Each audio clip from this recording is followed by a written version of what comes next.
The sound of sneakers slapping wet pavement echoes against the brick walls of a narrow alley.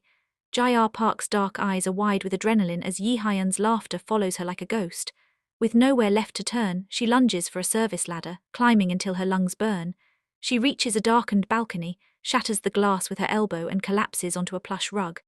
"I'm safe," she whispers, the deadbolt clicking into place. The room is silent, smelling of sandalwood and aged bourbon. Then a sharp, cold voice cuts through the dark. "You've made quite a mess of my view, little bird." Min-jun Han sits in a velvet armchair, his perfectly styled hair and sharp suit a stark contrast to her torn streetwear. He doesn't reach for a phone or a weapon, he simply watches her with a gaze so intense it feels like a physical weight.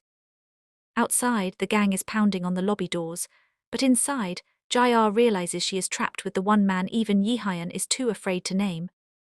The glass exploded inward with a sound like breaking ice, and Jayar tumbled through the window frame onto carpet, so thick, it swallowed the crunch of shards beneath her palms. Her breath came in ragged gasps, each one burning her throat as she scrambled to her feet and slammed the balcony door shut.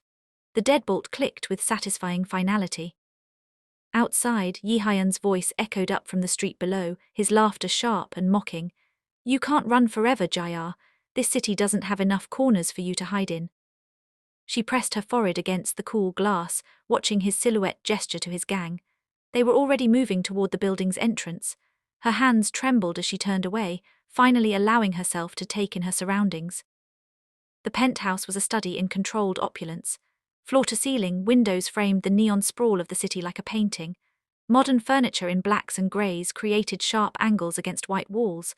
The air smelled of sandalwood and something darker, aged bourbon maybe, or expensive cologne. Everything here cost more than she'd earn in a year. Empty, thank God it was empty. Jayar moved deeper into the space, her torn sneakers silent on the marble transitioning to carpet. Her streetwear, ripped jeans and a hoodie stained with alley grime, felt like a violation against such pristine surroundings. She needed to find another exit, somewhere to disappear before whoever owned this place returned. "You've made quite a mess of my view, little bird." The voice cut through the silence like a blade through silk, smooth, cold, and absolutely certain of its own authority. Jayar spun, her back hitting the wall. The shadowed corner she'd dismissed as empty held a figure she'd somehow missed entirely. A man rose from a velvet armchair with the unhurried grace of someone who'd never needed to rush for anything in his life. Min-jun Han stepped into the light spilling from the city beyond his windows. He was younger than she expected, perhaps early 30s, with sharp features that belonged on magazine covers rather than in the rumors whispered in back alleys. His black suit was perfectly tailored, his white shirt open at the collar in a calculated casualness that somehow made him more intimidating. Dark hair swept back from his forehead-framed eyes that studied her with the focused intensity of a surgeon examining something fascinating and potentially deadly. He didn't reach for a phone, didn't call for security, didn't even look particularly surprised. He simply watched her with an expression that made her feel like a chess piece he was considering how to move. Jayar's voice came out hoarse. She straightened, forcing steel into her spine despite the terror clawing at her chest. "I'm sorry, I didn't know anyone was home." Clearly, Min-jun's gaze travelled deliberately from her face to her bleeding elbow, then to the shattered window behind her. "Though I'm curious what desperation drives someone to scale 15 stories and break into a stranger's home." Below, the sound of shouting erupted in the lobby. Yi Hyan's gang had reached the building. Min-jun's expression didn't change, but something flickered in his eyes, recognition, perhaps, or calculation. He crossed to a side table and lifted a crystal tumbler, pouring 2 fingers of amber liquid with steady hands. "Yi Hyan Choi," he said, not asking, "how unfortunate for you." Jayar's blood turned to ice. Everyone in the criminal underworld knew that name, knew that Min-jun Han wasn't just a businessman with expensive tastes.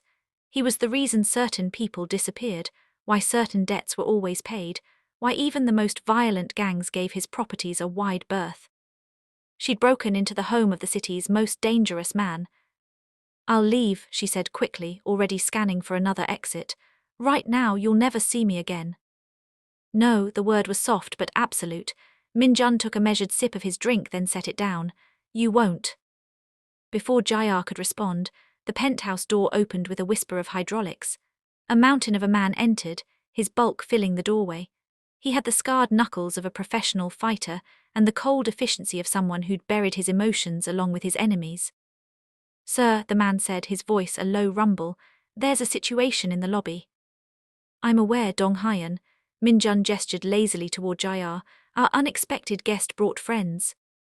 Dong Hyeon's gaze swept over her, assessing and dismissing her as a threat in the same breath. "Shall I handle it?" "Please do," quietly. Minjun returned his attention to Jayar as his bodyguard disappeared. Yi Hyeon and his boys are about to learn an important lesson about respecting boundaries. The screaming started 3 minutes later, muffled by distance and expensive soundproofing, but unmistakable.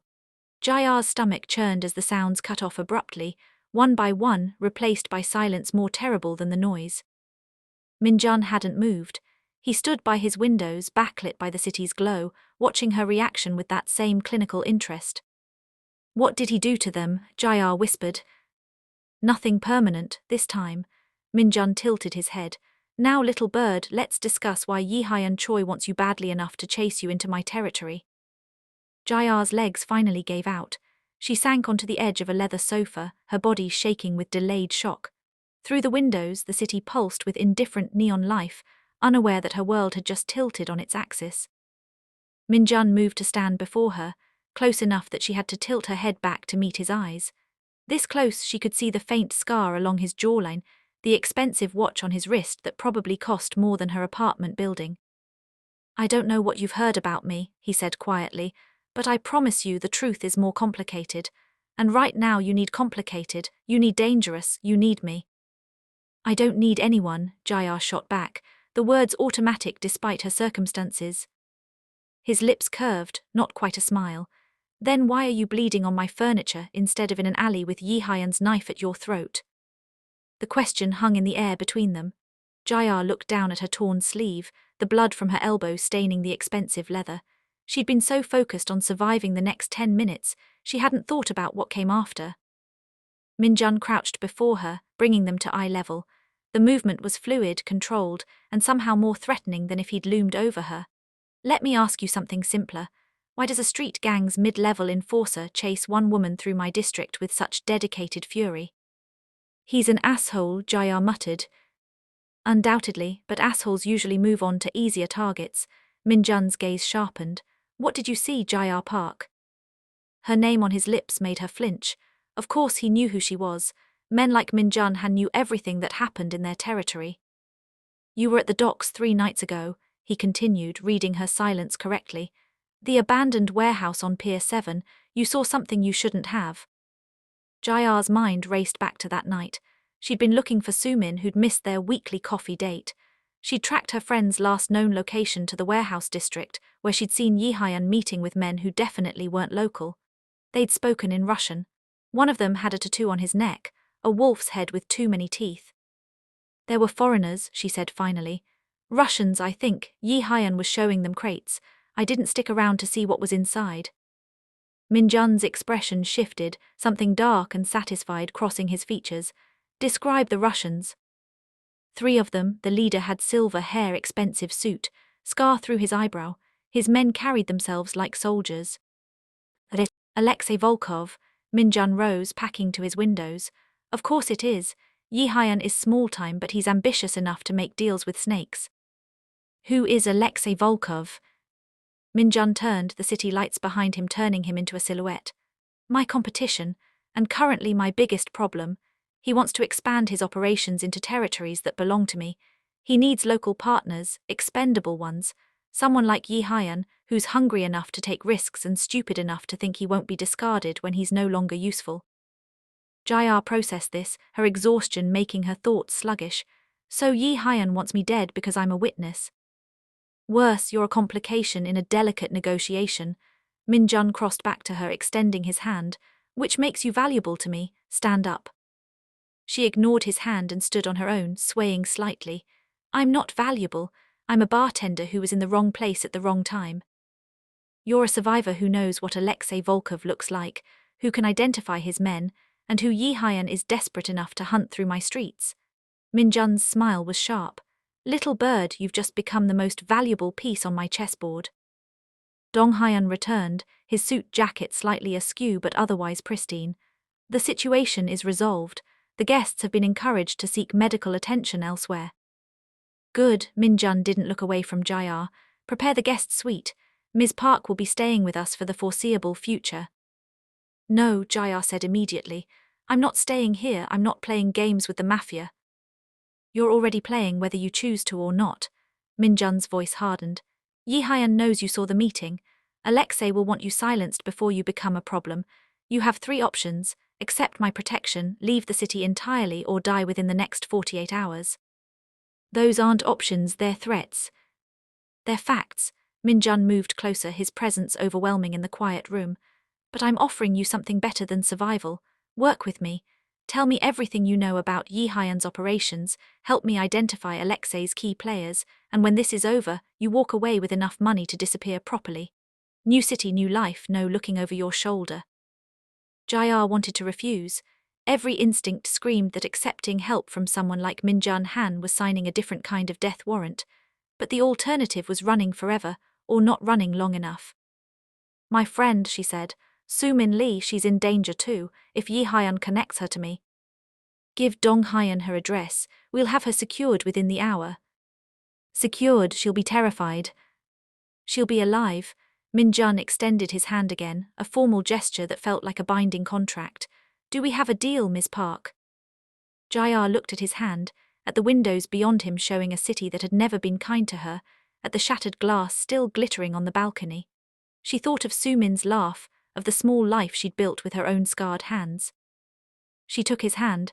His grip was firm, warm, and she had the distinct impression she'd just shaken hands with the devil himself. One condition, she said. When this is over, you let me go, completely. No strings, no favors owed, no coming back for one more job. Min-jun's smile reached his eyes for the first time, making him look almost human. When this is over, little bird, you'll be free to fly wherever you wish. The guest suite was larger than Jae-ah's entire apartment. Floor-to-ceiling windows offered a dizzying view of the city below, the lights bleeding together like watercolors in rain. The bed was enormous, dressed in sheets that probably cost more than her monthly rent. Everything was white and chrome and carefully sterile, beautiful in the way museums were beautiful, meant to be observed but never truly lived in. Jae-ah stood in the center of it all, still wearing her torn clothes, feeling like a stain on an otherwise perfect canvas. A soft knock preceded Dong Hyun's entrance. Behind him, Soo-min stumbled into the room, her eyes wild with confusion and fear. When she saw Jae-ah, she rushed forward, nearly knocking them both over. What the hell is happening? Soo-min's voice was high, panicked. These men just showed up at my apartment, said I was in danger, wouldn't explain anything. I know, I'm sorry. Jae-ah held her friend tight, feeling Soo-min's racing heartbeat against her own. It's Yi Hyun.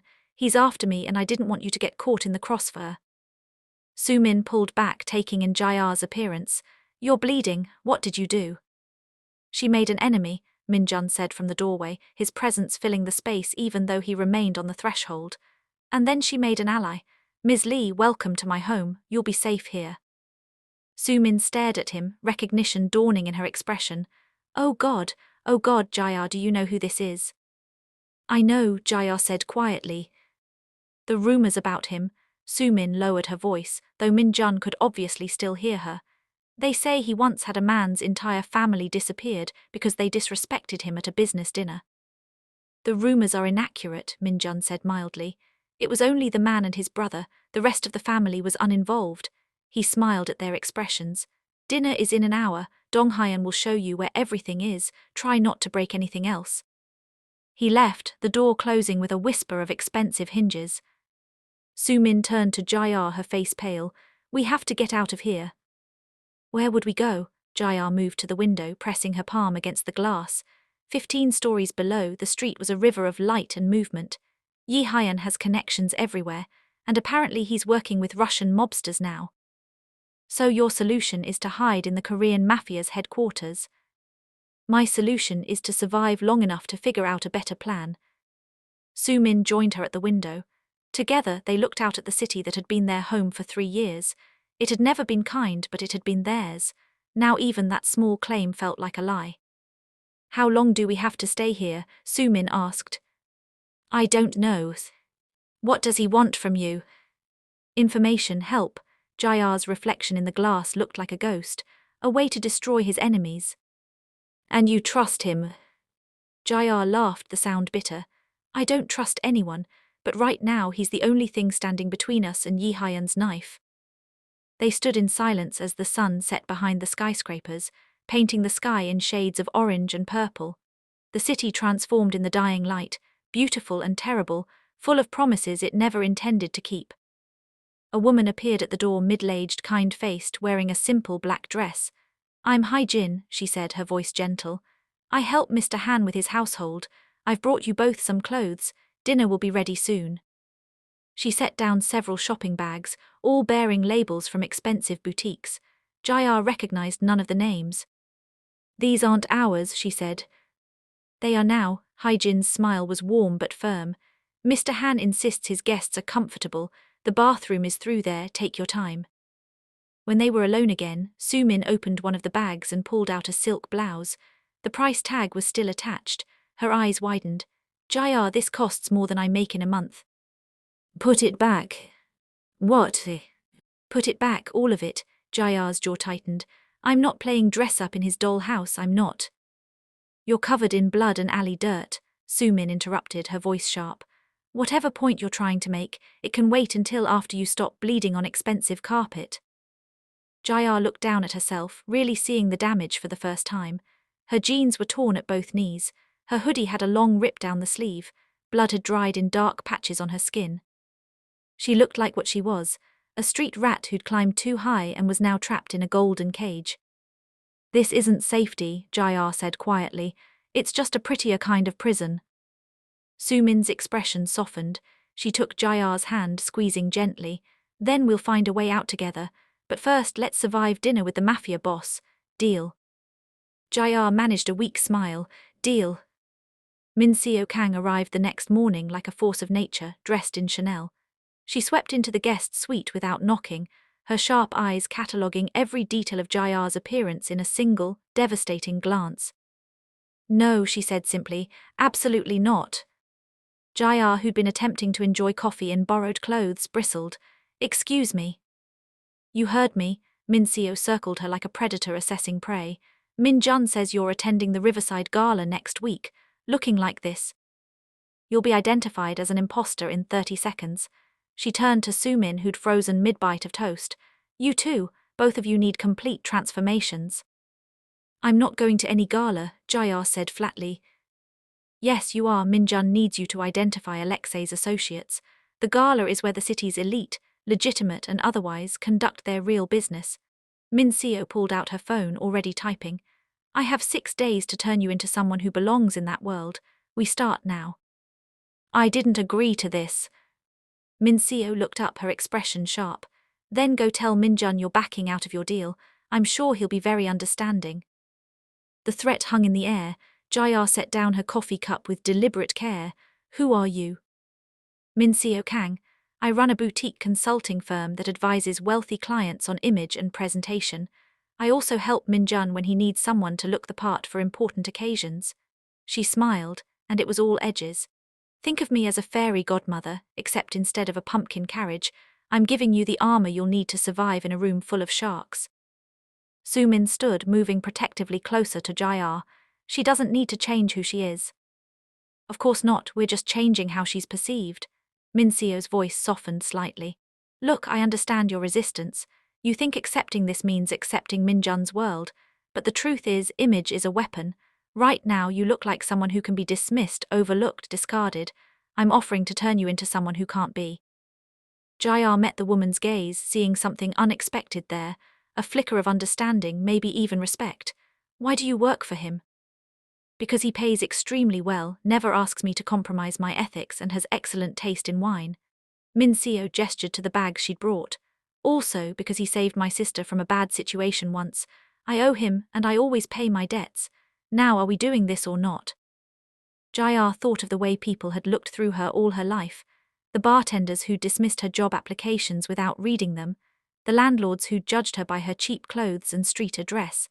The countless ways she'd been underestimated, overlooked, erased. Maybe Min Seo was right. Maybe this wasn't about changing who she was, but about choosing how the world saw her. Fine, she said, what do we do first? Minseo's smile was triumphant. First, we burn everything in your closet.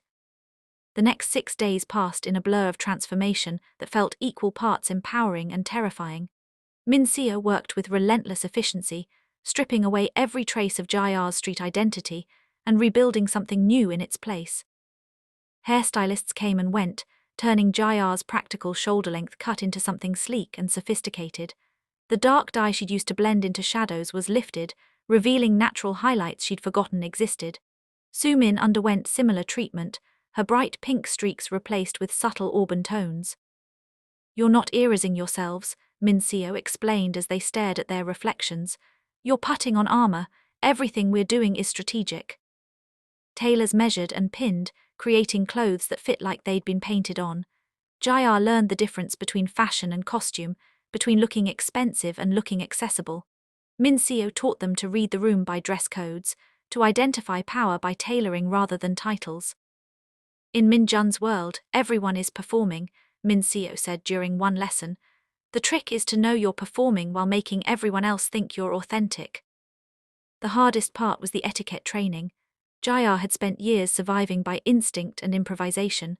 Now she had to learn which fork to use, how to hold a wine glass, how to make small talk that revealed nothing while suggesting everything.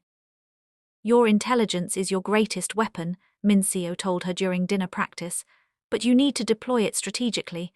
Let them underestimate you first, then strike.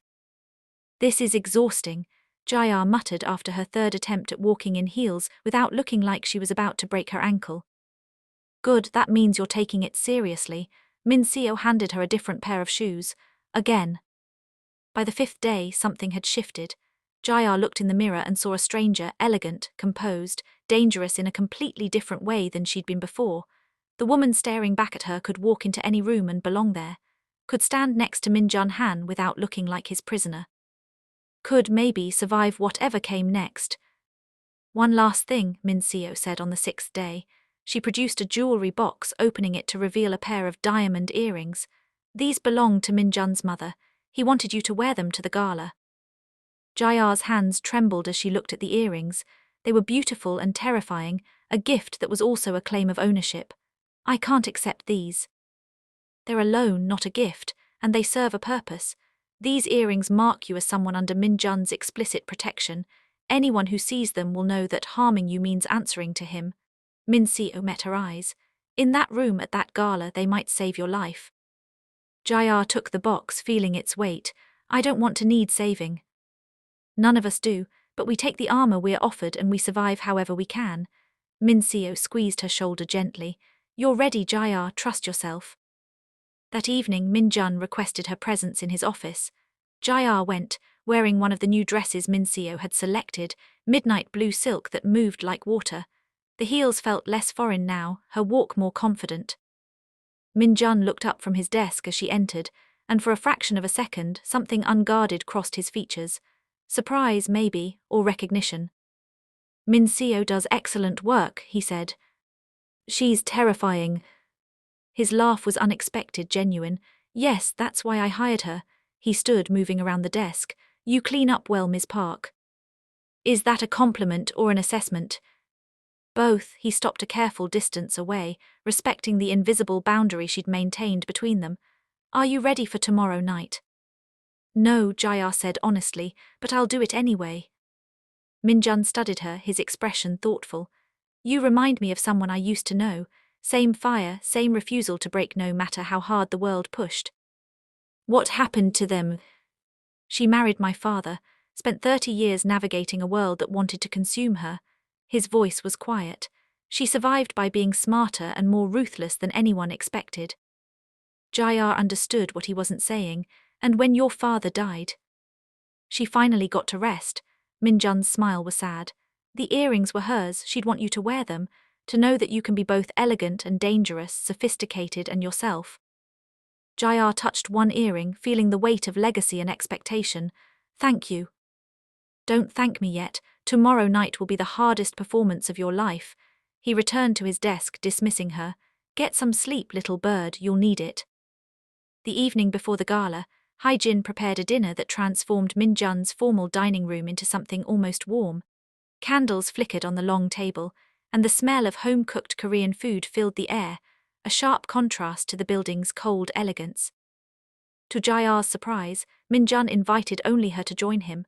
Soo-min had dinner sent to the guest suite, and Dong-hyun maintained his usual silent vigil from the shadows. Hai-jin's bulgogi is the only thing I miss when I travel, Min-jun said, serving her before himself, a small courtesy that caught her off guard. She refuses to share the recipe, even with me. Jae-ar took a bite, the familiar flavors grounding her in a way nothing else had since she'd crashed through his window. It tastes like my grandmother's. She used to make it every Sunday.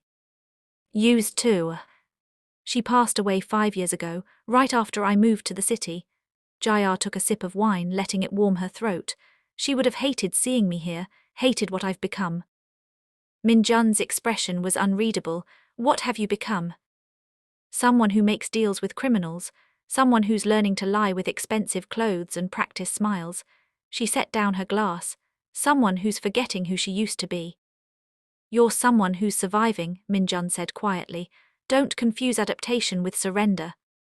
They ate in comfortable silence for a while, the city lights beyond the windows painting everything in shades of blue and gold. Jae-ar found herself studying Min-jun when he wasn't looking, the way his shoulders relaxed slightly without his usual audience. The faint smile that touched his lips when he tasted something he particularly enjoyed. Without the armor of his reputation, he looked almost human. Can I ask you something? Jae-ar said finally. You can ask, I may not answer. Why did you really agree to help me? You could have had Dong-hyun escort me out, let Yi-hyun's gang deal with me. It would have been easier. Min-jun set down his chopsticks, considering her question with the same careful attention he gave everything. Do you know how my father built his empire? The rumors say violence and intimidation. The rumors are partially correct, but what they miss is the why. He leaned back in his chair. My father was the son of a factory worker. He grew up watching his mother work herself to death while his father drank away their earnings. He learned early that the world was divided into those who had power and those who were crushed by it. So he decided to have power. He decided to never be crushed again. Min-jun's gaze grew distant. He built his organization on a simple principle: protect your territory, protect your people, and eliminate threats before they eliminate you. He wasn't kind, but he was consistent, and in a world of chaos, consistency is its own form of mercy. Jae-ar processed this. And you, do you follow his principles? I follow the ones that make sense, discard the ones that don't. He poured them both more wine. My father believed mercy was weakness. I believe mercy is a tool like any other. Sometimes the most powerful thing you can do is help someone when they least expect it. Is that what I am, a tool? You're a person who deserved a chance to survive. The fact that helping you also helps me is convenient, not the point. Min-jun met her eyes. I could have built this empire a dozen different ways. I chose to do it in a way that lets me sleep at night. Mostly. The admission surprised her, the crack in his carefully maintained facade. Do you regret it, the life your father gave you? Every day, his smile was bitter. And not at all. This world, this life, it's a cage made of gold and violence. But it's also the only thing I know how to be good at. My father trained me from childhood to take over his empire. Strategy, negotiation, when to be ruthless and when to be merciful. By the time I was old enough to question whether I wanted this life, I was already too deep to walk away. You could walk away now. You have enough money to disappear. And go where, do what? Min-jun shook his head. This isn't just about money or power. It's about responsibility. I have 200 people who depend on me for their livelihoods, territories that would descend into chaos without someone maintaining order. The moment I walk away, people like Alexei Volkov move in and turn this city into a war zone. Jae-ar understood more than she wanted to. So you're trapped by your own success.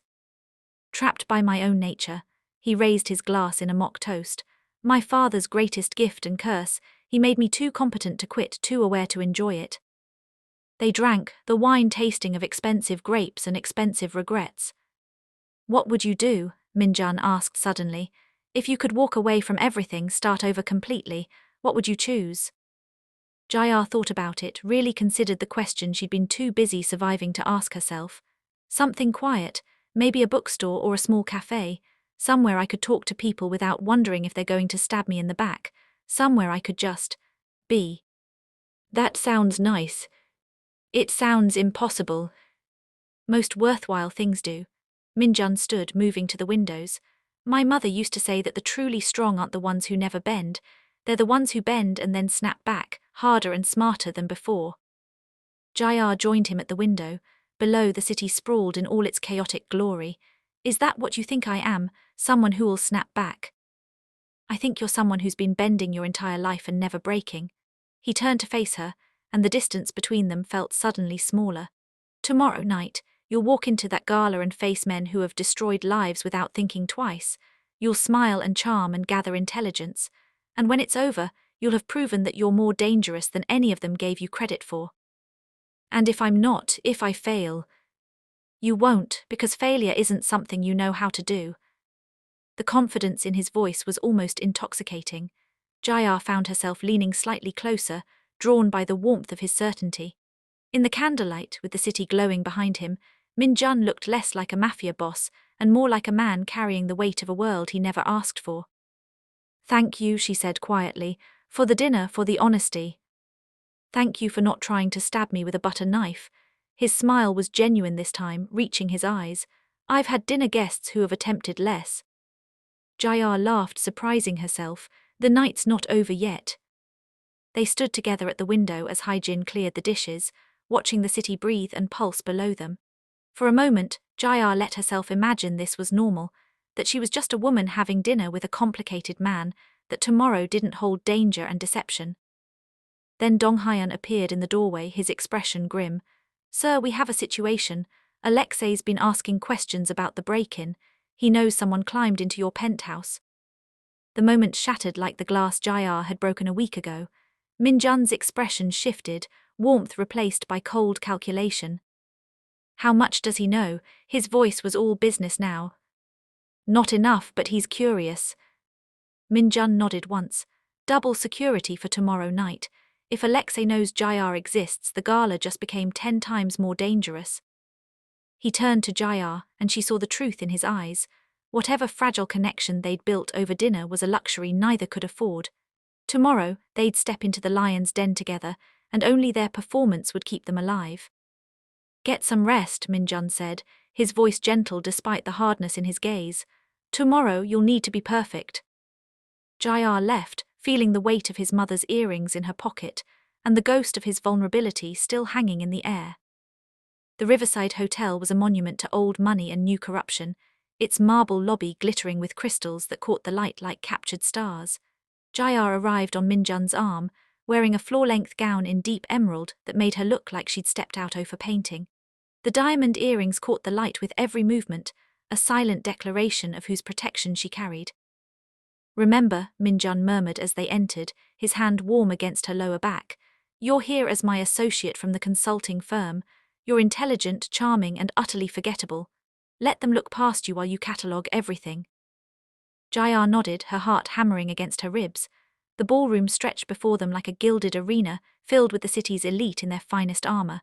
She recognized faces from news broadcasts, politicians, business magnates, socialites whose scandals fueled tabloid headlines. And threading through them, barely visible unless you knew where to look, were the real power players, the ones who controlled things from the shadows. Minseo appeared at her elbow, resplendent in crimson silk. North corner by the bar, that's Dmitry Koslov, one of Alexei's lieutenants. The woman with the sapphire necklace is Senator Kim. She's been taking money from both sides. And the man who just walked in. Jayar's blood turned to ice. Yi Hyan Choi stood in the doorway, transformed. Gone was the street thug in cheap leather. In his place stood a man in an expertly tailored suit, his hair styled, his brutal features softened by expensive grooming. He looked almost respectable, almost civilized. But Jayar saw the predator beneath the polish, the violence in his eyes as they swept the room. He's here, she whispered. Minjun's grip on her waist tightened fractionally, the only sign of his reaction. Of course he is. Alexei wouldn't miss the opportunity to show off his new pet. He'll recognize me. That's the point. Minjun guided her deeper into the crowd, his movements casual despite the tension radiating from him. We need him to see you. to see that you're under my protection now. It will force Alexei's hand. You used me as bait. The realization hit like a physical blow. I used us both as bait. Minjun's voice was calm, clinical. The difference is I know how this game is played, trust me. Jayar wanted to pull away, to run, to do anything but stand there wearing a target on her back. But Yi Hyan had already spotted her. His expression flickered, surprise, then recognition. Then something darker, hunger. He moved toward them through the crowd like a shark cutting through water. Smile, Minjun commanded softly. You're having a wonderful evening. Jayar forced her lips to curve, her years of bartending experience coming to her rescue. She'd smiled through countless uncomfortable situations, deflected unwanted attention, pretended confidence she didn't feel. This was just another performance, just a higher-stakes bar. Yi Hyan reached them, and up close the transformation was even more disturbing. He'd always been dangerous, but now he wore the veneer of legitimacy like a costume. Minjun Han, Yi Hyan said, his voice smooth. I didn't expect to see you here. Yi Hyan, I heard you'd moved up in the world. Minjun's tone was mild, almost bored.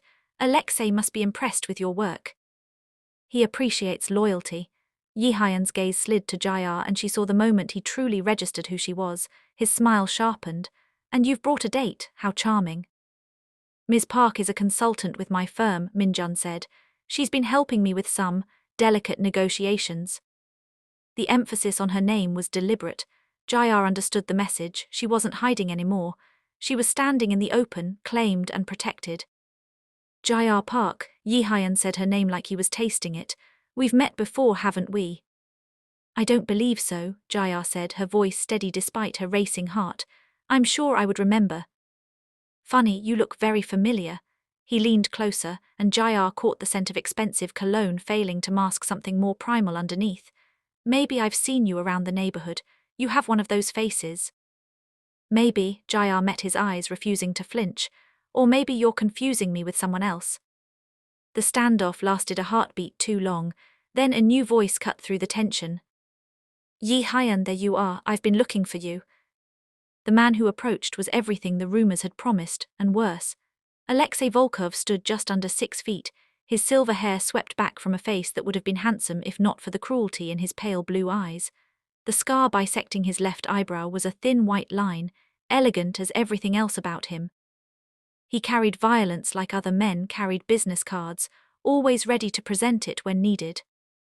Mr. Han, Alexei extended his hand, and Minjun took it in a display of civility that fooled no one. How delightful to finally meet formally. I've heard so much about you. All true, I'm sure. Minjun's smile was knife-sharp. Mr. Volkov, welcome to our city. I hope you're finding it hospitable. Very much so. The opportunities here are extraordinary. Alexei's gaze swept to Jayar, lingering with the assessment of a collector examining a new acquisition.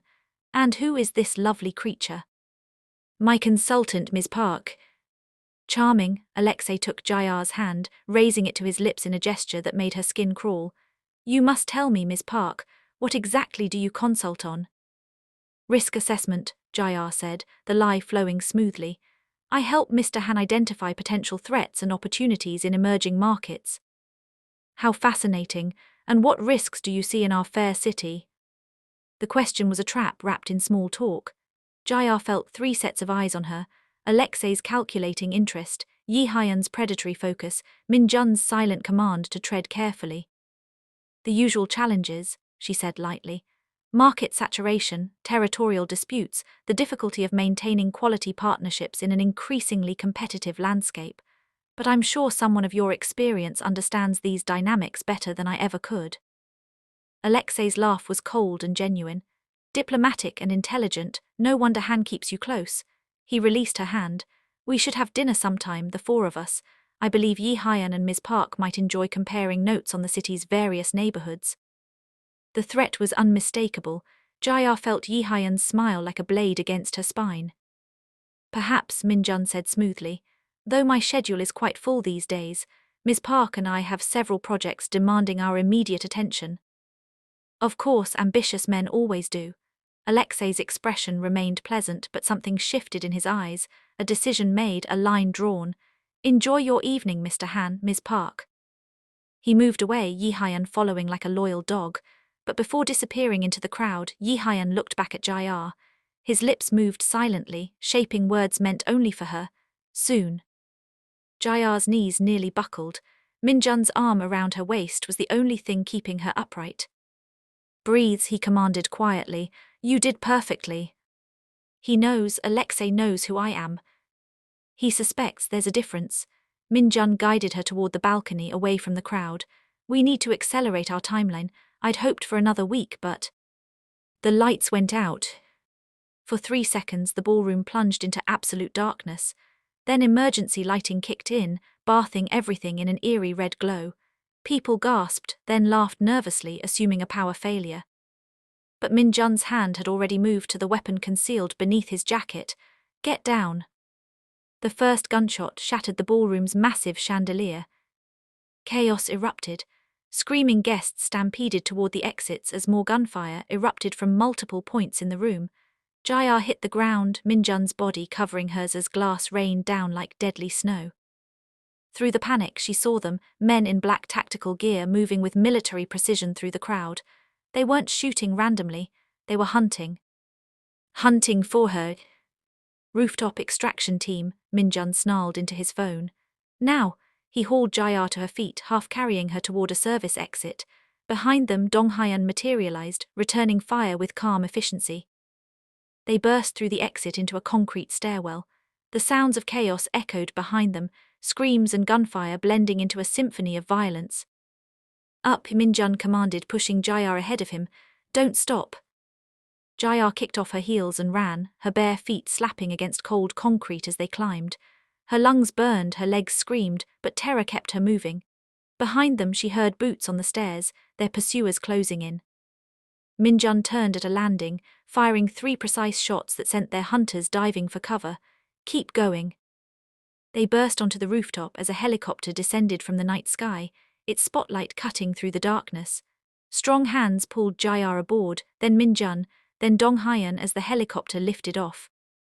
Below, the Riverside Hotel blazed with emergency lights, tiny figures streaming from its exits like ants fleeing a disturbed nest. Jae-ah collapsed against the helicopter's wall, her elegant gown torn and bloodied, her carefully styled hair coming loose. The diamond earrings were still in her ears, somehow, their weight a reminder of how completely everything had gone wrong. Alexei, she managed to gasp. Gone, this was his declaration of war. Min-jun's face was grim in the helicopter's dim interior. He knows you can identify him, he knows you're valuable to me, and he just demonstrated that he's willing to burn the entire city down to eliminate threats. What do we do now? Min-jun looked at her, and in his eyes Jae-ah saw not the calculating businessman or the cold crime lord but something rawer. Fury, yes, but also fear. Now, he said quietly, we show him that he just made the worst mistake of his life. They returned to Min-jun's building in the dead hours before dawn, the city below them still processing the chaos at the riverside. News helicopters circled the hotel like vultures, and Jae-ah could hear sirens echoing through the concrete canyons, even from 15 stories up. Soo-min met them at the door, her face pale with terror. I saw the news. They're saying it was a terrorist attack. It was. Min-jun strode past her, already on his phone. Hi-jin, take the women to the secure room. Dong-hyun, I want full lockdown protocol. No one in or out without my explicit authorization. Min-jun, wait. Jae-ah caught his arm, forcing him to look at her. What's happening? Why would Alexei attack like that? He must know it'll bring every authority in the city down on both of you. That's exactly what he wants. Min-jun's expression was carved from stone. Chaos benefits him. He's an outsider trying to establish territory. The more unstable things become, the more opportunities he has to fill power vacuums. And by attacking tonight in front of the city's elite, he's sending a message: no one is safe. Not politicians, not business leaders, not me. But you said attacking at the gala would force his hand. That's what you wanted. I wanted him to make a move, yes. I didn't anticipate he'd escalate this quickly. Min-jun pulled away, his attention already shifting to the next crisis. The game just changed. Stay in the secure room until I come for you. He disappeared into his office, Dong-hyun and several other security personnel following. Jae-ah stood in the middle of the penthouse, still wearing her ruined gown, feeling utterly useless. Come on, Sumin took her hand. Let's get you cleaned up. The secure room was hidden behind a false wall in Minjun's bedroom, a windowless space equipped with its own ventilation system, emergency supplies, and communications equipment. It felt less like safety and more like a very expensive coffin. Hyjin brought them clothes, food, first aid supplies. She worked silently, her usual warmth replaced by grim efficiency. When she finished bandaging a cut on Jayar's arm, she met her eyes. Mr. Han will protect you, she said quietly, no matter what it costs him. That's what I'm afraid of, Jayar whispered. The hours crawled past. Jayar and Sumin sat in the secure room's uncomfortable silence, listening to muffled voices beyond the walls, the occasional burst of urgent activity. Jayar changed out of her gown into practical clothes, dark jeans, a black shirt. She felt like she was preparing for war. Maybe she was. At dawn, Dong Hyan opened the door. His expression was grave. Mr. Han wants to see you, just you. Jayar followed him through the penthouse, noting the changes. Every window had been covered with steel shutters, armed guards stationed at every entrance. The elegant living space had been transformed into a fortress. Minjun stood in his office, surrounded by monitors showing security feeds from throughout the building and the surrounding streets. He changed into dark tactical clothing, a weapon visible at his hip. He looked like what he was, a general preparing for siege. Alexei's people are moving, he said without preamble, pointing to one of the screens. 3 teams, professional operators, they'll hit us within the hour. Jayar's stomach dropped. Here in your own building.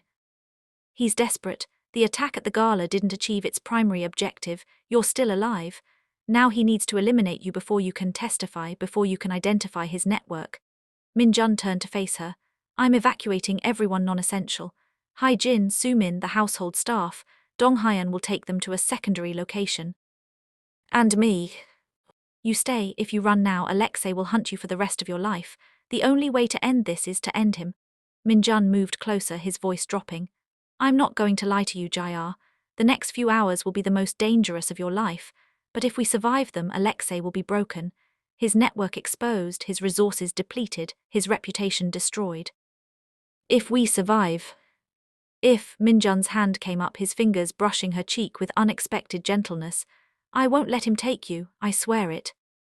Jayar leaned into his touch despite herself, drawing strength from his certainty. Tell me what to do. Stay close to me, follow Dong Hyan's instructions exactly, and if I give you an order, any order, you follow it without question.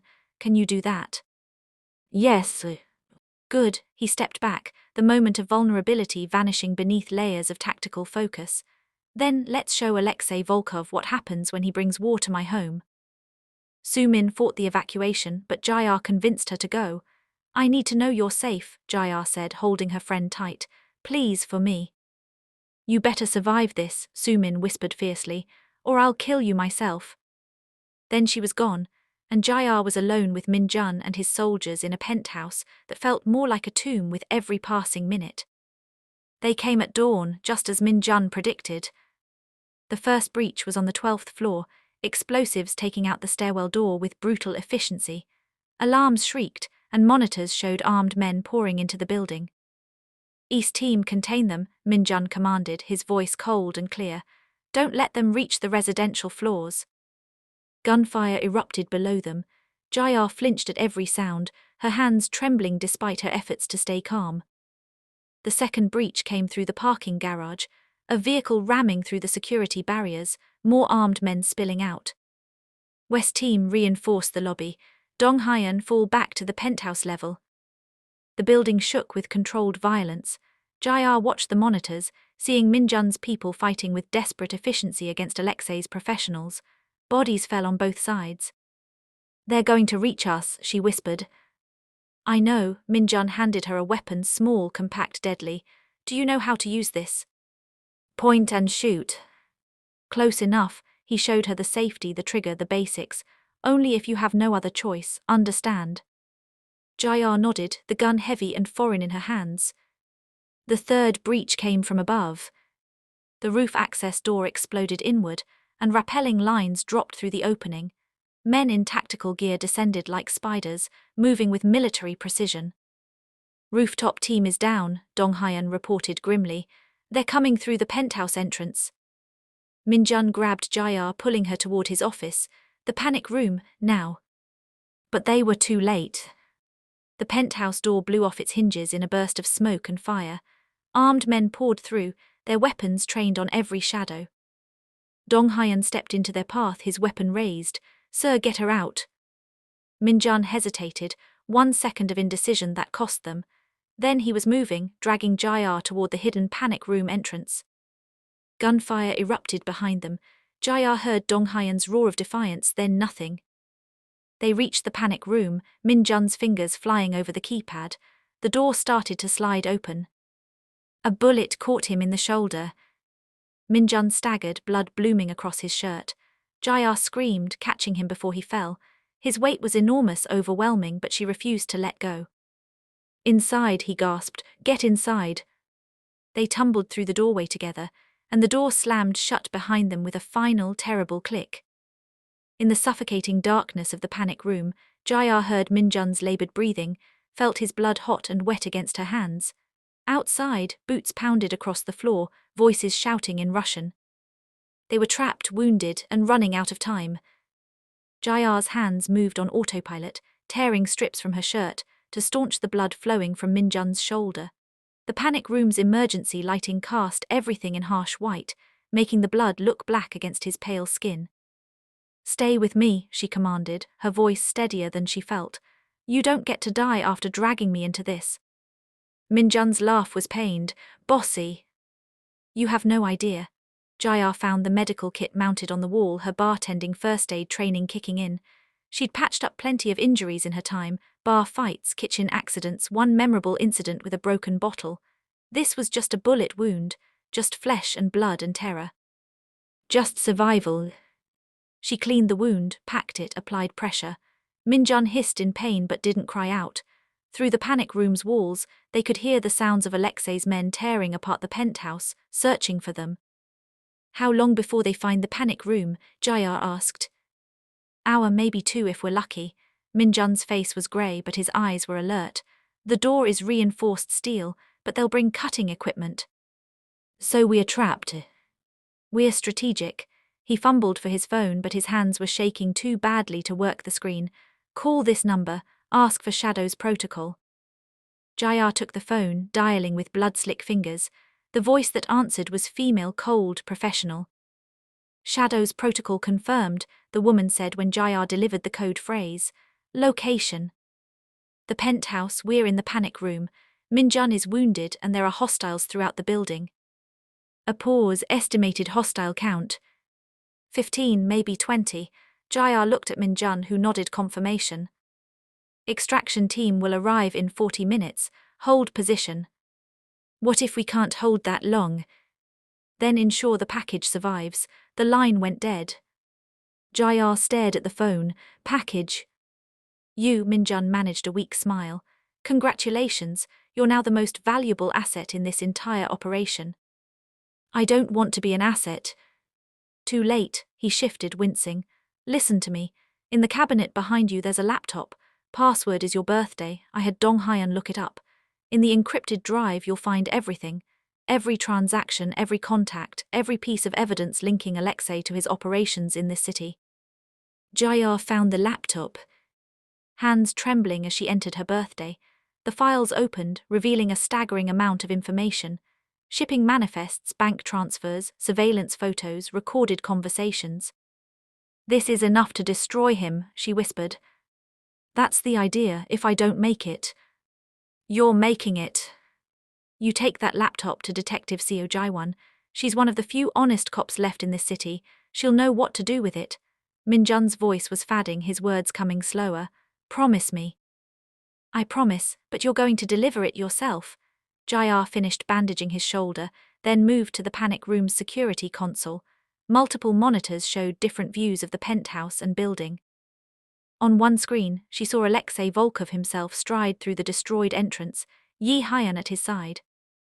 Her blood turned to ice. This wasn't just about eliminating a witness anymore. Alexei had come personally to finish this. Minjun, she said quietly, he's here. Min-jun struggled to sit up, his face contorting with pain. He looked at the monitor and something dark and satisfied crossed his features. Good, that's his mistake. How is that good? Because arrogance makes people sloppy. He pointed to another monitor. Look, he only brought his inner circle, he thinks he's already won. Jayar studied the screens, counting. Alexei, Yi Hyan and maybe 8 others. Still overwhelming odds but fewer than before. What are you thinking? She asked. I'm thinking it's time to stop playing defense. Min-jun pulled out his phone again, fingers fumbling. How good are you at causing distractions? I spent 3 years surviving on these streets. I'm excellent at distractions. His smile was fierce despite his pallor. Then let's give them something to chase. The plan was insane. Jayar knew this even as she prepared to execute it. But Min-jun was right. If they stayed in the panic room, they were just delaying the inevitable. Better to take the fight to their enemies on their own terms. Using the building's security system, Jayar triggered fire alarms on the 10th and 11th floors, far enough from the penthouse to draw attention, close enough to seem like a credible threat. Then she activated the sprinkler systems, creating chaos and confusion. That'll buy us maybe 5 minutes, Min-jun said, monitoring the feed as Alexei's men reacted to the alarms. Then we'd better make them count. The panic room had a secondary exit, an escape route that led through the walls into an adjacent unit that Min-jun owned under a shell company. Jayar helped Min-jun through the narrow passage, every movement making him gasp in pain. They emerged into an empty apartment, stark and unfurnished but blessedly quiet. Through the door they could hear confusion in the hallway, Alexei's men shouting orders, trying to coordinate their response to the fire alarms. Service elevator, Min-jun gasped. End of the hall, it goes straight to the garage. You can barely walk. Then walk for both of us. Jayar shouldered his weight, the laptop tucked under her other arm. They moved like ghosts through the hallway, keeping to the shadows. The service elevator was ancient, slow, but it was unguarded. They descended in agonizing slowness, Min-jun's breathing growing more labored with each floor. Jayar kept pressure on his wound, trying to stanch the bleeding that had started again. Stay awake, she commanded. You don't get to pass out on me now. You're very demanding for someone I saved. You didn't save me, I saved myself. You just provided the venue. Jayar's voice was sharp to hide her terror.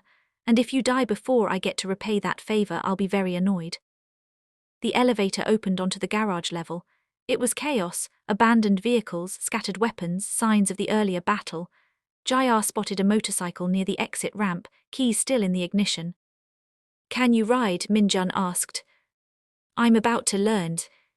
She got him onto the back of the bike, his arms wrapping weakly around her waist. Then she kicked the engine to life and accelerated toward the exit ramp. They burst into morning sunlight, sirens wailing in the distance. Behind them, Alexei's remaining men poured from the building, weapons raised. Jayar didn't stop. She opened the throttle, the motorcycle leaping forward with terrifying speed. She'd never ridden a motorcycle in her life, but survival was a hell of a teacher. They wove through early morning traffic, Jayar's heart pounding in rhythm with the engine. Behind them, pursuit vehicles scrambled to follow. Left at the next light, Min-jun gasped in her ear. 3 blocks to the market district. You can lose them in the crowds. Jayar followed his directions, pushing the bike harder than was safe or sane. The city blurred around them, familiar streets transformed into an escape route.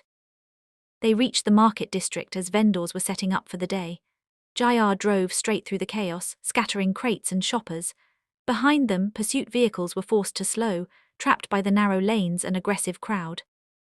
By the time they emerged on the other side, they'd lost their pursuers. Jayar pulled into an alley, killing the engine. She helped Min-jun off the bike, his weight almost collapsing on her. His face was deathly pale, his lips tinged blue. Hospital, she said. No, too dangerous. He fumbled for his phone. Safe house, 2 blocks north, blue door, code is 7539. His eyes rolled back, and he went limp in her arms. No. Jayar shook him, feeling for a pulse. It was there, thready and weak, but there. You don't get to quit now, Min-jun Han, you hear me, we're not done yet. She somehow got him back on the bike, somehow rode the remaining blocks to the safe house.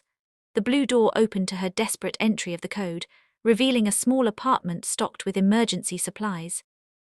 Jayar laid Minjun on the couch, grabbed the first aid kit, and got to work.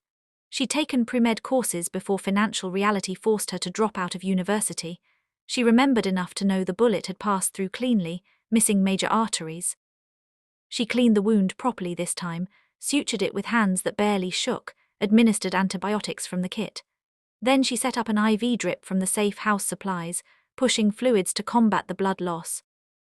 Through it all she talked to him, yelled at him, cajoled him, threatened him, refused to let him slip away. "You promised me freedom when this was over," she said, checking his vitals for the 100th time. "You don't get to break that promise.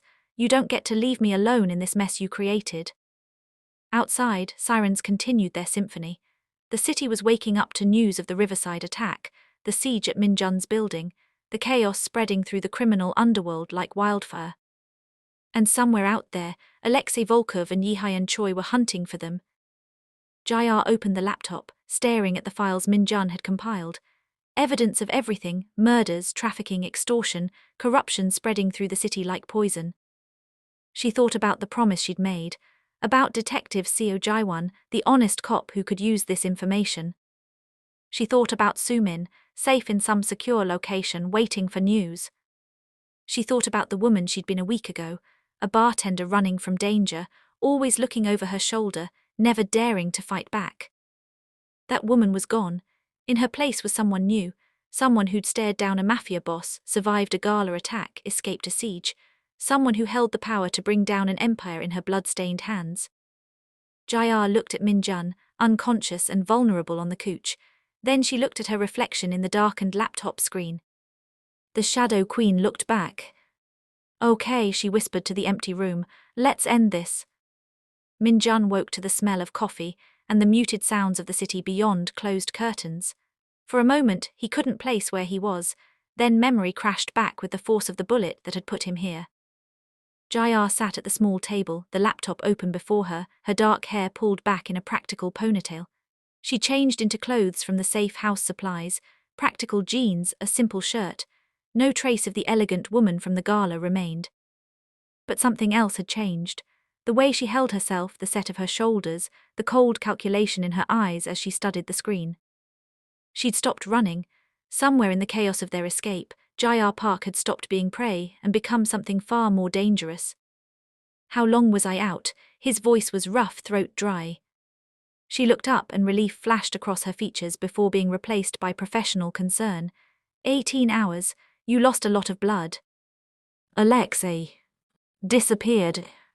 The police raided your building and found his men, but he and Yihayan were gone by the time they arrived." Jayar poured him water, helping him sit up enough to drink. "Detective Seo has the evidence files. She's coordinating with federal authorities. Alexei's empire is crumbling as we speak." "And you?" "I'm fine." "That's not what I meant." Minjun studied her, seeing the shadows under her eyes, the tension in her frame. "What did you do, Jayar?" She was quiet for a long moment. Then she turned the laptop to face him, showing a news article. The headline read, "Anonymous tip leads to major trafficking bust, Kingpin Alexei Volkov's assets frozen." "I gave them everything," Jayar said quietly. "Every file, every contact, every piece of evidence you'd compiled. Then I added what I knew about Yihayan's operations, the warehouses, the supply routes, the officials he'd bribed. I burned it all down, Minjun. His network, his resources, his protection." "That's not all," Minjun could read between the lines. "What else?" Jayar's smile was sharp.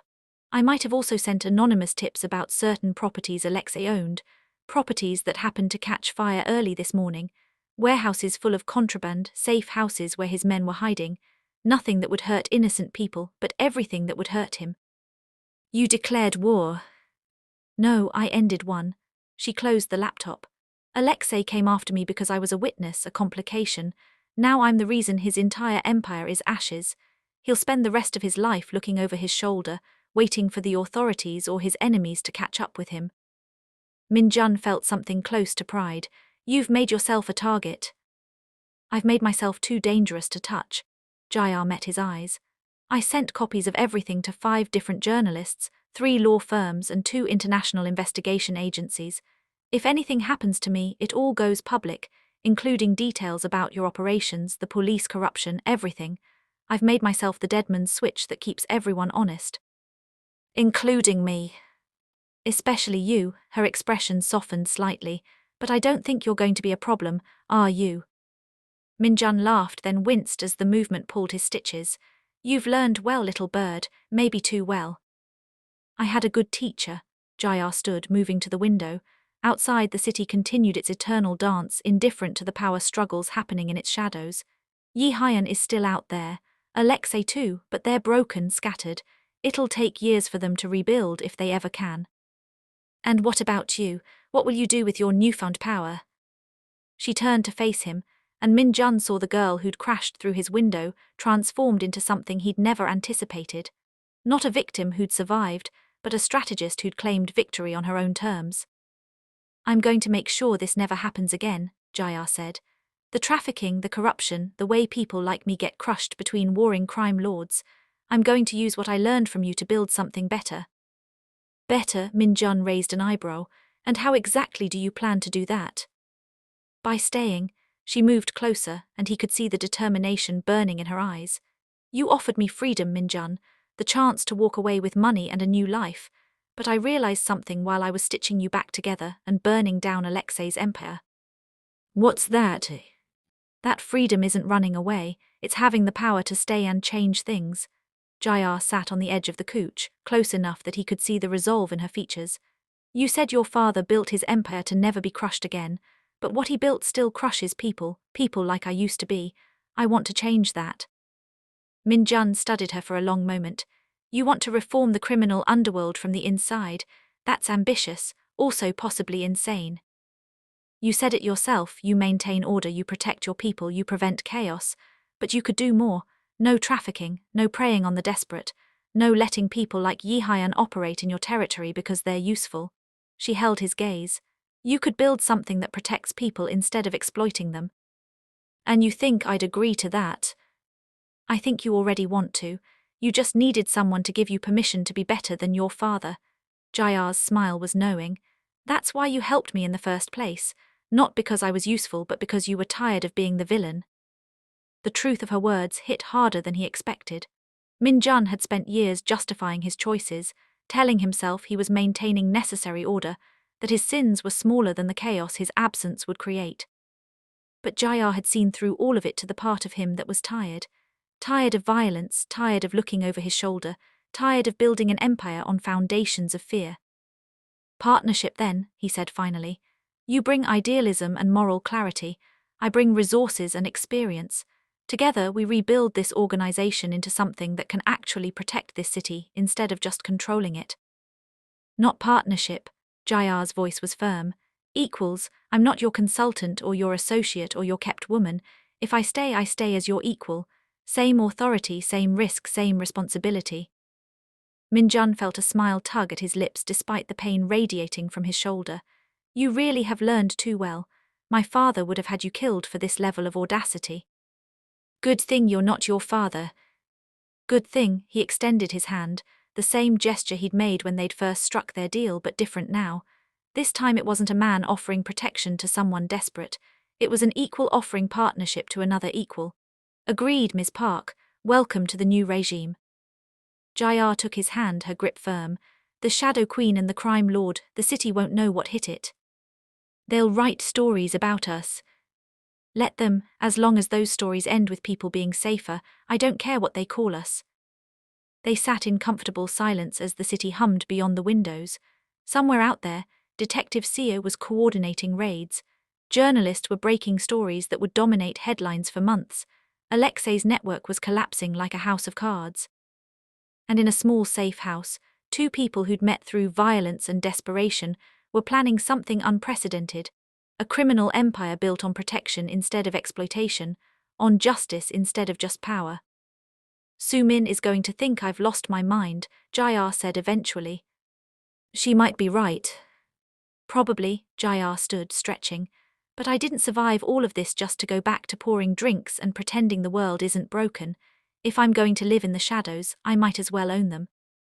Minjun watched her move around the small space, checking the locks, reviewing security feeds, planning their next moves with the same strategic mind that had helped her survive the streets. She transformed from someone running from danger to someone who walked toward it with eyes open and weapons ready. His little bird had grown talons. One condition, he said as she prepared to leave, to check on Sumin to meet with Detective Seo to begin the 100 tasks that would rebuild their world. When this is over, when we've built something stable, you still get your freedom. The bookstore, the cafe, the quiet life. If you want to walk away, you can, no strings. Jayar paused at the door, looking back at him.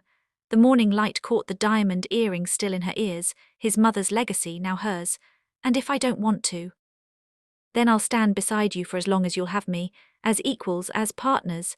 Minjun's voice softened, as whatever we choose to become.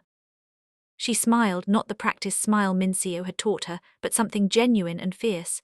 Careful, Minjun Han, that almost sounded like friendship. Maybe it is, or maybe it's something more dangerous. He met her eyes across the small room. The thing about cages is that sometimes, if you're lucky, you find someone else trapped in there with you. And together, you figure out how to make the cage into something else entirely. A kingdom. Or a sanctuary, depending on how we build it. Jayar nodded once, understanding passing between them without words. Then she was gone, slipping out into the morning to begin the work of rebuilding the world that had tried to destroy her. Minjun lay back on the couch, exhausted but oddly content. His empire was in chaos, his enemies scattered but not defeated, his future uncertain. By all reasonable measures, he should be planning his next move with cold calculation. Instead, he found himself thinking about Jayar's words. About building something better, about being more than his father's shadow. 3 weeks later, Minjun stood in his rebuilt penthouse, the windows repaired, the bullet holes patched, the evidence of violence erased by expensive contractors and strategic payments. But something fundamental had changed. The office was no longer just his. A second desk sat opposite his own, Jayar's laptop open and running security protocols she'd designed herself. Maps of the city covered one wall, marking territories, resources, problems to solve. On another wall hung a manifesto they'd written together, principles that would govern their organization going forward. No human trafficking, no exploitation of the desperate, protection extended to all residents of their territories, not just those who could pay, disputes resolved through mediation before violence, resources allocated to community support, food programs, job training, protection from outside threats. It was radical, possibly impossible, but they were going to try anyway. Jayar entered, Sumin trailing behind her. Her friend had eventually come around to the new arrangement, especially after Jayar had arranged for her to get a job managing one of their community centers, legitimate work that actually helped people. The Eastside crews agreed to the new terms, Jayar reported, dropping into her chair with casual authority. They'll provide security for the neighborhood watch program in exchange for a percentage of the protection fees. Fair trade. And the police. Detective Seo is establishing a special task force to handle the corruption cases. She wants our help identifying dirty cops. Jayar's smile was sharp. Turns out having comprehensive blackmail material on half the precinct is useful for cleaning house. Minjun laughed. You're a natural at this. I had good motivation. Every time I think about going back to my old life, I remember Yi Hyan's laugh, remember what it felt like to be powerless. Her expression hardened. Speaking of which, we got a location on him. Minjun's attention sharpened. Where? Busan. He's trying to rebuild with what's left of Alexei's Korean contacts, but he's sloppy, desperate. He knows we're coming for him eventually. Then let's not keep him waiting. Minjun stood, then paused. Unless you'd rather. No, Jayar's voice was firm. I need to face him, need to show him that the woman he hunted through these streets is now the one hunting him. After that he can answer to Detective Seo for his crimes. Vengeance or justice? Both. She met his eyes. Is that wrong? It's human. Minjun moved to stand beside her at the window, both of them looking out at the city they were learning to protect instead of just control. My mother used to say that power without purpose is just violence, but purpose without power is just good intentions. We have both now. The trick is keeping them balanced. Your mother was wise. She was a survivor who learned to thrive, like someone else I know. Jayar smiled at the compliment, but her attention was already moving to the next problem, the next challenge. Below them, the city pulsed with its eternal rhythm, millions of lives intersecting in chaos and beauty, desperation and hope. Somewhere in that sprawl Yihayan was hiding. Alexei was planning his comeback. 100 other threats were growing in the shadows. But Jayar Park was no longer running from shadows, she owned them now. The little bird had become a queen, and the city would never be the same. As sunset painted the sky in shades of amber and rose, Jayar and Minjun stood together in their rebuilt kingdom, two survivors who'd found each other in the darkness and decided to build something that could withstand the light. It wasn't the freedom Jayar had imagined when she'd crashed through that window. It was something better, the freedom to choose her battles, to protect what mattered, to transform the cage into a throne. And if the price for that freedom was staying in the shadows, well, Jayar had learned to make the shadows work for her. Ready for the next chapter, Minjun asked, watching her profile as she planned their future. Jayar's smile was fierce and free, always. Outside, the city breathed and changed, unaware that its new guardians were two people who'd learned that sometimes the only way to escape the game was to change the rules entirely. The Shadow Queen and her unlikely partner had claimed their throne, and they were just getting started. The end